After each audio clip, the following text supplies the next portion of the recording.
The Ethiopian Bible describes what's frozen under Antarctica and why it was buried. There is a manuscript stored inside a stone church in Axum, Ethiopia, that has not left that building in over 400 years. Church leaders guard it the way governments guard classified intelligence, not because it contains prayers or liturgies, but because one of the texts preserved inside it describes, in precise physical language, a sealed structure located somewhere beneath the ice at the bottom of the world, and it names what is inside. The book that contains this description was removed from the Bible in 364 CE. The Council of Laodicea voted it out of the scriptural canon, called it dangerous, and ordered it suppressed. For 17 centuries, Western Christianity treated it as a forgery, a confusion, a relic better left buried. Then in 1947, when archaeologists pulled the Dead Sea Scrolls from the caves at Qumran, 11 separate copies of this book surfaced in the rubble. 11 copies, more than were found of Deuteronomy in the same cache, more than Exodus. More than most books the church chose to keep. The oldest fragments date to around 100 BCE, pressed into Aramaic parchment before the Roman Empire existed. The book is the Book of Enoch, and the Ethiopian church never stopped treating it as scripture. What the Ethiopian manuscripts contain, specifically the Ge'ez text preserved at Axum that most Western scholars have never examined directly, is a description of a location so physically specific that it carries geographical language you can trace on a modern map. The text describes a floor of dark, smooth, cold stone. It describes walls built from compressed ice. It describes fire burning at the perimeter that does not melt the ice. It describes a sealed door with no handle on the outside. And it describes something inside that is still breathing. Enoch does not frame this as a vision or a parable. He writes it the way a field surveyor records a site after walking through it. The question this investigation takes seriously is not whether Enoch was telling the literal truth. The question is why 4 separate ancient civilizations, none of them in documented contact with one another, recorded the same physical description in the same material terms. And why the southern ice is where every thread converges. And before we go further, I need to pause for a second, because what I am about to tell you gets significantly darker. And I realized a while ago that some of this cannot be fully explained in a video format. The complete reconstruction of what the Ethiopian manuscripts say is sealed beneath the southern ice. The exact Ge'ez passages no Western edition contains, the 1,958 acoustic data from the Weddell Sea survey that was classified and never published, I put it all into a written document. It is linked below and the QR code is on your screen. Now let's continue. The starting point is chapter 18 of the Book of Enoch, specifically the version preserved in the Ge'ez language at the Church of Our Lady Mary of Zion in Axum. Dr. Ephraim Isaac, who produced the 1983 Oxford translation working directly from the Ethiopian manuscripts, noted in a correspondence later archived at the University of Manchester that the Ge'ez text in chapters 17 through 19 contains geographical language. Western translators have consistently softened or omitted, not symbolic language, directional language, compass bearings, depth references, terrain features, and material specifications that read the way a geologist's field notes read after mapping a site. Dr. Michael Knibb, whose 1978 Oxford translation remains the standard English scholarly edition, described the geographical chapters as containing what he called terrain language inconsistent with symbolic literature. His phrasing was careful, but his meaning was not ambiguous. Enoch is describing a real place. Chapter 17-5 begins with Enoch being brought to a location the Ge'ez text identifies using the phrase Bahari Abi, the Great Sea, not a river nor a lake, an ocean. Verse 7 then specifies the character of the floor of this place. Dark stone, smooth and cold, unlike any stone found on land. What Enoch is describing, whether or not he knew what it was, is basalt, the volcanic rock that forms the ocean floor and the bedrock beneath ice sheets across the entire planet. No ancient human had seen the ocean floor. The deepest any person could dive in antiquity was perhaps 100 feet. The ocean floor averages 2 miles down and drops to nearly 7 miles at its deepest. Yet the Ge'ez text describes the material composition of that floor with a precision that matches modern oceanographic survey data exactly. Chapter 18-9 adds the next layer.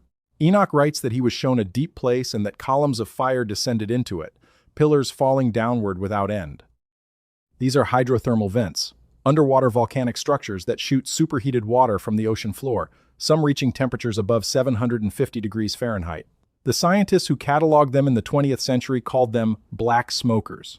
Enoch, writing from a tradition preserved in Aramaic fragments the Qumran scholars dated to before 100 BCE, called them pillars of fire. The phenomenon is identical, only the century is different. But then chapter 1811 arrives, and the text changes register entirely. Enoch writes that beyond the pillars of fire, he saw a great house built from stones of hail and ice, that it had walls of fire around it, and a door he could not open. A house of ice surrounded by fire. The standard English translation most people reference, R.H. Charles's 1906 edition, renders a crucial phrase in chapter 17 as the treasury of the winds, abstract and poetic, easy to dismiss. But Isaac's direct translation of the Gaze manuscript at Axum produces a different phrase entirely. The gaze is Adar Naphas, the reservoir of breath, not winds in the meteorological sense, something alive, held, still breathing.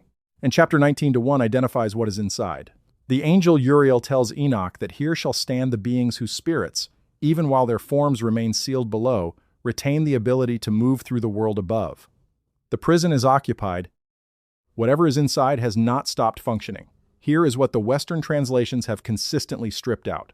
The J's text in chapter 17 contains a detail about the door of the structure that does not appear in Charles's edition, does not appear in Knib's edition, and does not appear in any widely circulated English translation of Enoch. Isaac noted it in his 1983 work and highlighted it in private correspondence. The door has no handle on the outside. It can only be opened from within. The angel Uriel does not explain this.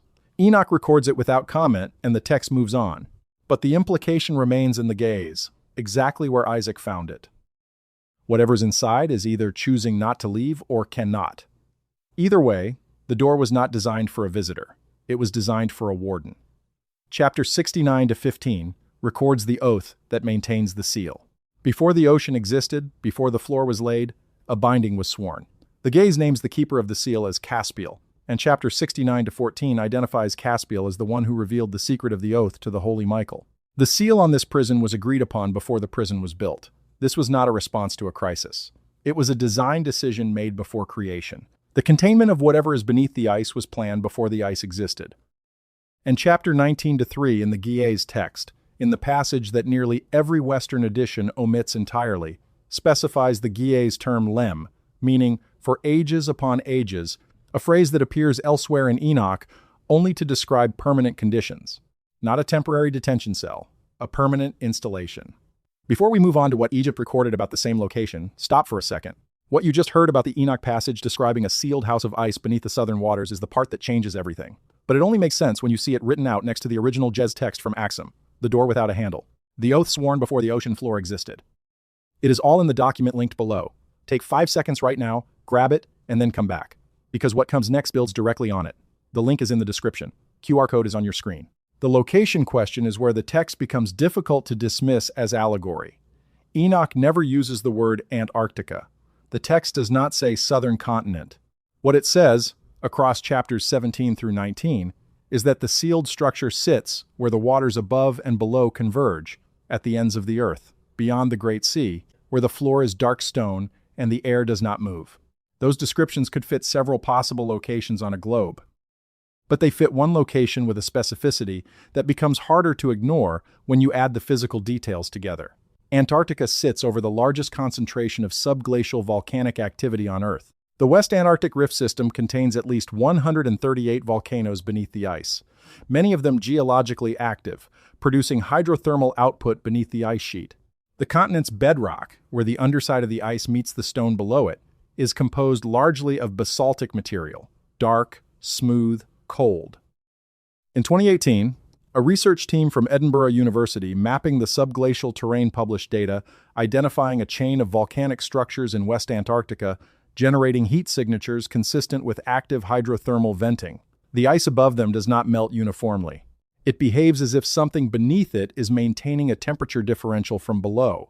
Pillars of fire beneath a house of ice is not a bad description of that system. Lake Vostok adds the third dimension. A liquid water lake sealed under 2.3 miles of Antarctic ice, isolated from the surface atmosphere for an estimated 15 to 25 million years.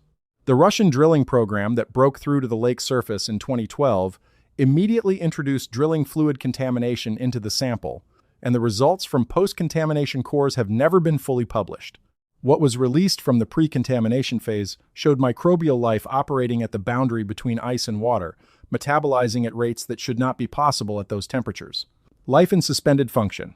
Not dead, not alive in any normal metabolic sense. Persisting. That is the word for what the Gaze text describes as still moving inside the sealed structure beneath the southern ice. The Book of Job, which in its oldest compositional layers predates most of the Hebrew scriptural canon, contains a verse that has no satisfying meteorological explanation. Job 38-22 reads, "Hast thou entered into the treasuries of the snow, or hast thou seen the treasuries of the hail, which I have reserved against the time of trouble, against the day of battle and war?" The word rendered as treasuries is otsar, a sealed storehouse, a reserve. The passage is not describing weather. It is describing a sealed location containing something held back until a specific, appointed moment. And the Enoch text uses the same framework. The seal holds until the judgment. Both texts link the contents of the southern ice to an appointed moment that has not yet come. The Egyptian record enters through two doors. The first is cosmological. The Egyptian concept of the duat, described in physical and directional detail across the pyramid texts and the Book of the Dead, is not simply an underworld in the abstract theological sense that Western readers typically associate with that term. The duat has specific geography. It has orientation. The southernmost boundary of the duat in the pyramid text cosmology sits at what the texts describe as the place where the sky touches the water, the horizon where the dome of heaven meets the southern sea. The direction is explicit. The duat extends south, and at its furthest boundary, where sky meets sea, is where the oldest sealed things are held. The second Egyptian door is the limestone block stored in the basement of the Cairo Museum under catalog number JE 89289. The block was excavated in 1971 from a sealed subsidiary chamber beneath the Saqqara necropolis, from a stratigraphic layer that Dr. Jean-Philippe Lauer's field notes, held in the archive of the French National Center for Scientific Research in Paris, placed before the accepted beginning of dynastic Egypt, not before the Old Kingdom. Before the First Dynasty, the block was pulled from public display in 1973 after a visiting epigrapher from the University of Chicago photographed a section of its carved surface and noted in writing that the beings depicted on it had no equivalent in any dynastic text she had encountered in 20 years of fieldwork. The carved register on JE 89289 shows a construction sequence. The compound hieroglyphic glyph labeling the beings in that register translates as "those who came before the counting of years." That grammatical construction in the Egyptian hieroglyphic system is not a poetic flourish. It is a categorical designation, the kind the Egyptians used to name specific classes of beings with specific cosmic roles. This compound glyph does not appear in the formal dynastic canon. It appears only on this block, sealed beneath Egypt's oldest stone complex, in a stratigraphic layer that predates everything built above it. The Babylonian record may be the oldest surviving layer.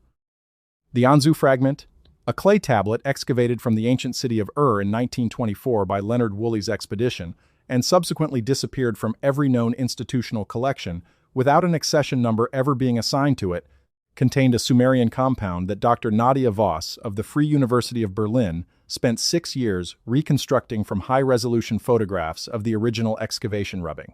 The compound is an Abzu Bala, and is sky. Abzu is the primordial subterranean ocean in Mesopotamian cosmology, the body of water beneath the world. Bala means to turn over, to invert, to open from below upward. Voss renders the compound as the day the upper deep opened. The Abzu is not a metaphor in Mesopotamian cosmology. It is a location, the primordial body of water beneath the world that functions as a containment system with boundaries that can fail. The Anzu fragment, which Marta Holub's script analysis dated to a period preceding the Enuma Elish by centuries, does not treat the Abzu as a dwelling of gods. It treats it as a sealed boundary, a membrane that fails from the inside out. The failure event the Anzu tablet describes involves 9 observable changes that precede the opening of the boundary. Water rising without rain. Birds losing direction. Ground vibrating at frequencies felt in the body before they are heard. The author records these not as prophecies but as testimony, in past tense, the way a person describes a storm they survived. The tablet was sealed inside a chamber in approximately 2900 BCE by someone who applied the clay seal from within and had no mechanism to exit afterward. The flood layer above the chamber is dated by 3 independent radiocarbon analyses to the same era. The astronomical alignment the tablet specifies for the moment the boundary opened cross-referenced against the 9 observable changes and the directional language in the surviving text, places the event at a latitude that researchers who have worked privately with the Voss translation have identified as consistent with the Antarctic Circle. Marta Holub noted this in the monograph she circulated to 11 colleagues in 1991. The monograph was never published. She left academic life in 1993. Her family later confirmed she had died in 2011 and asked that the research not be discussed. The suppression of these texts was neither quiet nor accidental. The Council of Laodicea in 364 CE removed Enoch from the biblical canon. Canon 60 of that council specifically prohibited texts that named imprisoned beings and described the places of their binding. The stated concern was not theological error. The concern was specificity. The Church's cosmology placed divine punishment in a spiritual realm without coordinates. Enoch placed a prison in a physical location that could in principle be found and verified. That made the text threatening in a way that purely symbolic apocalyptic writing could never be. Jerome, compiling the Latin Vulgate around 400 CE, dismissed the ocean floor chapters of Enoch as confused accounts of creation unworthy of serious study. He offered no explanation for how an ancient Judean writer had accurately described basalt ocean floors before any human being had ever seen one. Augustine followed by arguing the prison passages were moral allegory, because punishment, in his framework, exists outside creation. But Enoch says within. He names the materials, he gives directions. The institutional response across 4 centuries was to argue the category rather than address the content. The Ethiopian Church, operating outside Roman ecclesiastical authority, kept Enoch in its full scriptural canon without interruption. When the Scottish explorer James Bruce brought 3 Ge'ez manuscripts to Europe in 1773, the ocean floor and ice chamber chapters attracted immediate controversy at Oxford. Scholars who examined them in an 1821 review called the deep-sea prison passages irreconcilable with established cosmology. Their concern, as they identified it, was specificity. The text named materials. It gave directions. It described a structure that could theoretically be located and verified. That was the problem. When the Dead Sea Scrolls surfaced at Qumran in 1947, the institutional response followed the same pattern. Scholars managing the scroll publication project assigned the Enoch fragments to the lowest publication priority. The fragments describing the sealed location sat unpublished for nearly 30 years after their discovery. Joseph Millick's edition finally appeared in 1976. Even then, Millick's commentary dismissed the most materially specific geographical passage in the entire Enochic corpus as mythological elaboration without geographical content. The man who spent decades with these texts called the precise passage content-free, Dr. James Vanderkam of the University of Notre Dame, one of the foremost living authorities on Enoch scholarship, applied for direct access to the Axum manuscripts in 1988. The request was denied. He applied again in 1997. Denied again. In a 2001 interview with Biblical Archaeology Review, Vanderkam stated that at least 3 passages in the Ge'ez manuscript tradition are known to scholars through secondary references, but have not been available for direct examination in over 50 years. Operation High Jump ran from August 1946 through February 1947. The United States Navy dispatched 4,700 personnel, 13 ships, 23 aircraft, and a submarine to Antarctica under the command of Admiral Richard Byrd. The official stated purpose was scientific research and cold weather operational training. The operation was terminated months ahead of its planned schedule. Byrd's post-mission statements describe something encountered beneath the southern ice that he declined to name in any public record. In a 1947 press account, he stated that the continent held something of profound strategic interest that the United States government was not prepared to discuss openly. He died in 1957. The complete debrief transcript has not been released. 7 years after High Jump, Operation Deep Freeze established the first permanent American presence on the continent. In 1958, during the International Geophysical Year, joint acoustic surveys of the Antarctic continental shelf produced readings in a section of the Weddell Sea that the Joint Scientific Committee managing the IGY data classified as anomalous. The section of the survey report containing those readings was redacted before publication. The summary released in 1960 described the Weddell Sea results as inconclusive due to equipment limitations. Norwegian oceanographic researcher Bjorn Helgesen documented in a 2003 retrospective that the instruments deployed in the 1958 Weddell Sea survey were not subject to the limitations cited in the published summary. The equipment was functioning. The readings were real. In 2019, the Norwegian research vessel Crown Prince Haakon, operated by the Institute of Marine Research, conducted a deep-sea survey approximately 800 miles from the Antarctic Peninsula. The survey detected acoustic signatures at a depth of 4 miles that the ship's instruments could not classify. The lead researcher filed a preliminary internal report describing the signals as inconsistent with known geological or biological sources at that depth. That report was classified as a restricted internal document. A summary was published in 2021 with the acoustic data section removed. 2 requests under Norwegian Freedom of Information law to obtain the full report have been declined. The same location, the same type of reading, 6 decades apart, and both classified. Now the text itself tells you why. Chapter 10-9 of Enoch records the instruction to destroy all the surface beings whose corruption preceded the flood. But chapter 19 describes a different class of being, receiving a different sentence. These were not held temporarily pending a hearing. They were sealed indefinitely. And chapter 19-3 adds the gaze term Western translations dropped, lem, for ages upon ages. The same term Enoch uses in every other context only to describe permanent conditions. He records only that they were not destroyed. The flood eliminated everything on the surface.